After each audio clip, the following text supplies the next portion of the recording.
here with two guests returning to our show today. Adam Posen is the president of the Peterson Institute for International Economics. Also back with us, Bill Lee, chief economist at the Milken Institute. Adam, let me start with you.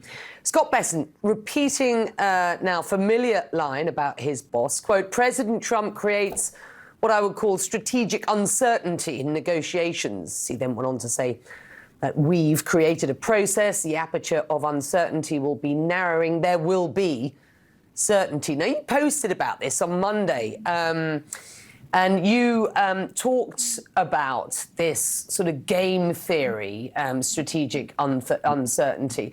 But you went on to say in your post, look, doesn't he get it? Nobody's buying this. It's already a failing strategy. Some of us warned that this would backfire. What do you make of that and what else we heard today? Thank you for having me, Becky, and thanks for citing my posts and my articles. I think there is a clear message that weaponizing uncertainty, or what President Nixon called the madman theory, backfires in economic affairs because millions and billions of decisions are made independent of whatever you're negotiating bilaterally.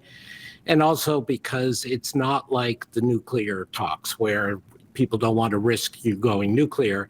It's people are willing to risk big conflicts in economics because it cuts both ways. So the Secretary of the Treasury is doing his job as he sees it, and he's going to keep saying that. But each time he says it, it's less credible because whether he or NEC Director Hassett or Commerce Secretary Lutnick, every time they say we're going to have deals and there are no deals, but also no process, it just further confirms. I mean, we have what the Japanese officials who came to the U.S. say. We have what the UK officials who came to the U.S. say. We have what dozens of officials who were here for the IMF World Bank spring meetings have said, which is they've got nothing to talk about because the other side, the U.S., doesn't present any serious negotiations or discussions.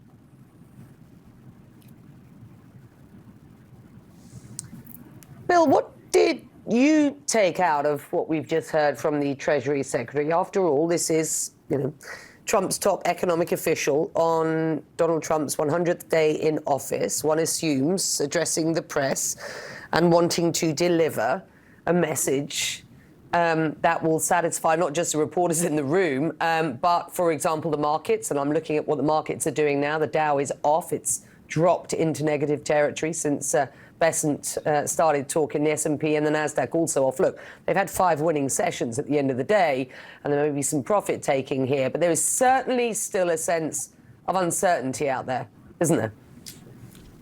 There certainly is uncertainty, but I think what we should focus on are the goals of the administration when they came in, which is to restructure the U.S. economy and to restructure the global trading system. That's a very ambitious policy agenda, and I think rather than just deal with the rhetoric, I'd rather look at some of the facts. The administration has told us that they have received commitments of over $1.5 trillion worth of foreign investments in the United States.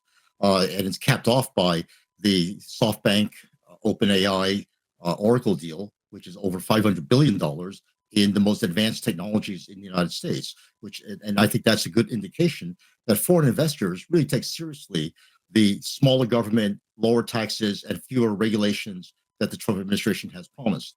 Now, I agree with Adam that... Stop you there for a moment. These are commitments. We haven't seen those... Yeah.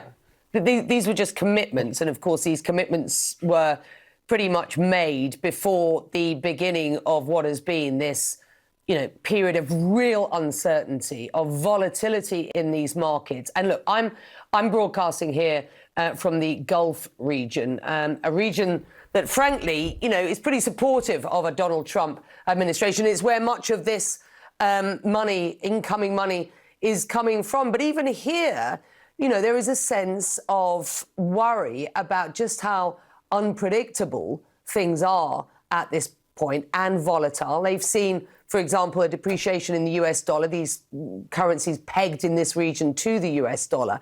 And there's a real sense of, what happens next. And that sense of uncertainty is not good for anybody, not least those who are looking to invest surely in the United States. Becky, let me identify, I think, the real source of uncertainty, which is a growing, nagging sense that President Trump's political capital is being dissipated by all this talk about tariffs, which is a very minor part of the agenda, and the smaller government, lower taxes, and fewer regulations is yet to be put in place in full force. And that's the heart of, as President Trump has said, and Secretary Bessent said, the heart of the agenda is to get those items passed. And I think even though we have investment commitments, they have not been withdrawn with all this uncertainty. As far as the dollar is concerned, I want to remind everyone that the Federal Reserve Index of the dollar right now is at its highest level in the last 5 years, and over the last 3 years, it is above the average. So we really have a very strong overvalued dollar, and I think it's not surprising to see the markets bring it back down to a more reasonable level, which would be good for our exporters. So I think the assessment really is one where it's half empty, half full kind of assessment, and unfortunately, most of the reporting that's been done and the rhetoric from many of my peers and other economists has been to focus on the half-empty part. William, if I could, Well, I agree to focus with on the you tariffs, of that- course, which is all Donald Trump has been talking about. Adam, come on. Yeah, thank you. I agree with William on 2 points. First, that the tax cuts program is actually at least as important as the tariff mistakes. And second, that we should be focusing on the actual policy and not the constant rhetoric, which just causes more mess. But I don't think the goals of the policy, even if the people focus on them, are right. We've got a huge fiscal deficit that President Biden left us with and that is long-term in the making. And the tax cuts that President Trump is advocating are going to make the deficit much larger. And the additional tax cuts he's talking about, like on tips or on Social Security, are distortionary and costly. And then if they're going to call the tariffs for revenue for those tax cuts, then they're going to end up misusing them.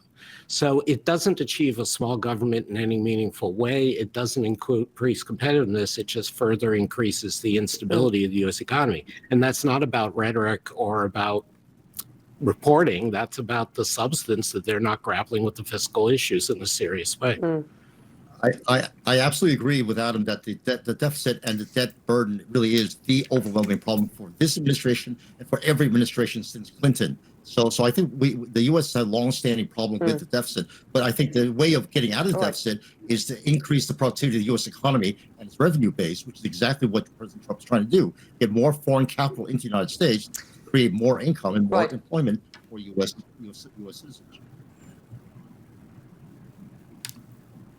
Let's be quite clear, and we are beginning to hear about, how the administration will attempt to deal with the fiscal deficit. What we're hearing on taxes, perhaps new to many of our viewers. But what we have heard for 100 days is talk of tariffs, and the main proponent of that narrative has been the U.S. president. Now, there are reports that Amazon is going to start posting the increased price of tariffs on goods on its site. And the White House was just asked about those reports. Here's what they said about Amazon. Have a listen, both, if you will. This is a hostile and political act by Amazon.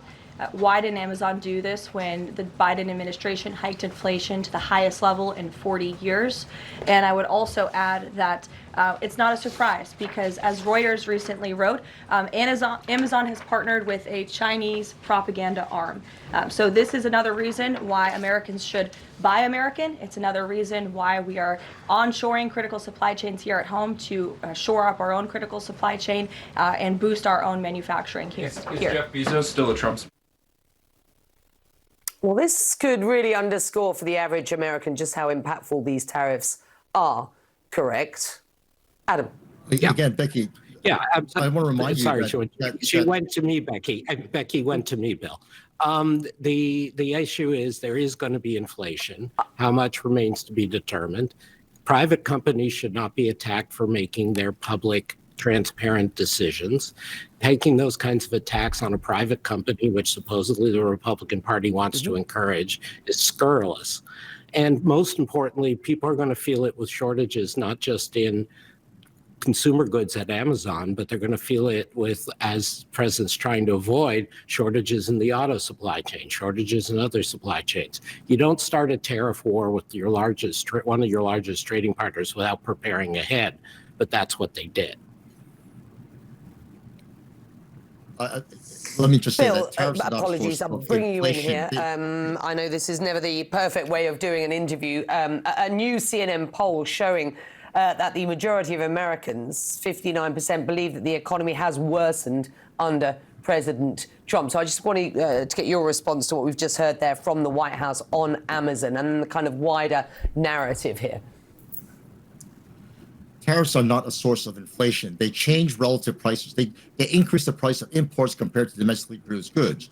And the reason why the supply chain disruptions during COVID was so inflationary is because the U.S. was also bombarded with a huge stimulus package, which allowed people to spend. We don't have that stimulus package now. So I think the real issue is if people feel that they cannot afford the higher price imported goods, they'll look for alternatives. And overall inflation level will not change. And so I think one of the things that I think Adam, hold on, Adam, I let you finish. Can you let me? Hold on, Adam. And so inflation overall of a continuous increase in prices is not going to be raised by tariffs. If anything, right, people will just shift their consumption to things that are cheaper and do without the more expensive goods. Now, it will take time to do that, and we'll have a temporary rise in the price level overall. But again, once people adjust their budgets and are not given more money to spend, we won't have the kind of inflation we had under Biden.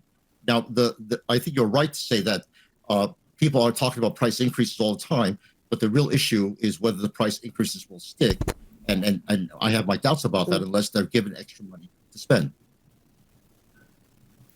Yeah, that's false on two counts. We are going to have to leave it there. It's good to have you both. I know that you don't agree on all points here, and it's important that we get a healthy discussion and debate going on here about what's going on. On what is the 100th day of the Trump administration, the second Trump administration, of course. Good to have you both. I've got to push on.